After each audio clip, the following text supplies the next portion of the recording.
अस्सलामुअलैकुम, क्या हाल है दोस्तों। उम्मीद करता हूँ तमाम दोस्त खैरियत से होंगे। आप देख रहे हैं मेरा यूट्यूब चैनल सोना वॉइस।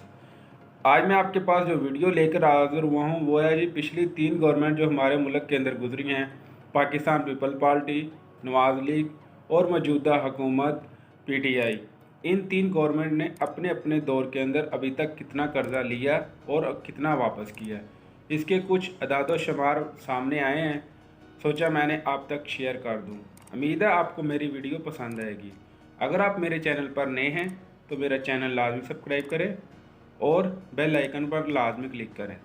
सबसे पहले हम बात कर लेते हैं कि मौजूदा हुकूमत PTI की जो गवर्नमेंट चल रही है, इसने अपने दौर के अंदर कितना कर्जा हासिल किया है। हालांकि इस गवर्नमेंट ने कोशिश की कि बैरूनी कर्जे ना लिए जाएँ, IMF के पास ना जाए, मगर इन पर प्रेशर ही बहुत ज़्यादा था बैरूनी कर्ज़ों का। इसके लिए इनको मजबूरी के अंदर वहाँ पर जाना पड़ा।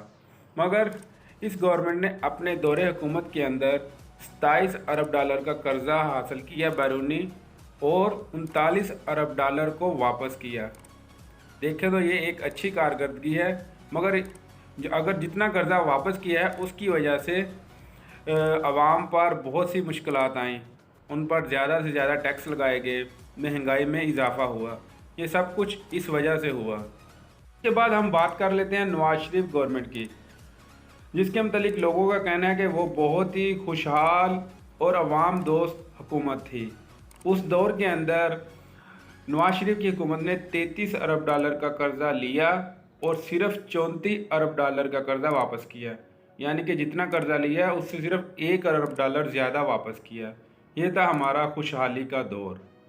अब बात कर लेते हैं हम पाकिस्तान पीपल पार्टी की, जिसकी पूरे 5 साल पाकिस्तान के अंदर हुकूमत रही, सन 2008 से लेकर सन 2013 तक। इस दौर को हम स्याह दौर भी कहते हैं। आम लोग पाकिस्तान में, ज़्यादातर पंजाब में रहने वाले लोग, कि इस दौर के अंदर बहुत ज़्यादा लूट मचाई गई। अगर अदाद शुमार की बात की जाए तो पाकिस्तान पीपल पार्टी की कारकर्दगी सबसे कम रही। उसने हमारे मुल्क के लिए सबसे कम कर्जा हासिल किया और 9 अरब डॉलर ज़्यादा कर्जा वापस किया जितना कर्जा उसने हासिल किया था। इस तरह पीपल पार्टी की कारकर्दगी को खराज तहसीन भी पेश करना चाहिए कि उन्होंने मुश्किल हालात के अंदर, जिस तरह लोग कह रहे थे कि उस टाइम काफ़ी मुश्किल हालात थे बेनज़ीर की शहादत के बाद, तो उन्होंने बहुत कम कर्ज लिया।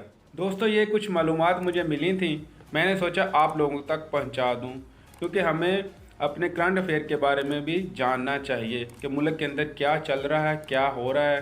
तो इससे हमें बाखबर रहना चाहिए ताकि कल को इलेक्शन होते हैं तो हम अपने वोट का सही इस्तेमाल कर सकें और उन लोगों को पहचानें जो हमारे मुल्क के लिए अच्छा कर रहे हैं और जो हमारे मुल्क के लिए बुरा कर रहे हैं। उम्मीद करता हूँ आपको मेरी ये छोटी सी वीडियो पसंद आई होगी। अगर पसंद आई है तो लाइक कर दें और शेयर को बटन ज़रूर दबाएँ। शुक्रिया। अल्लाह हाफ़िज़।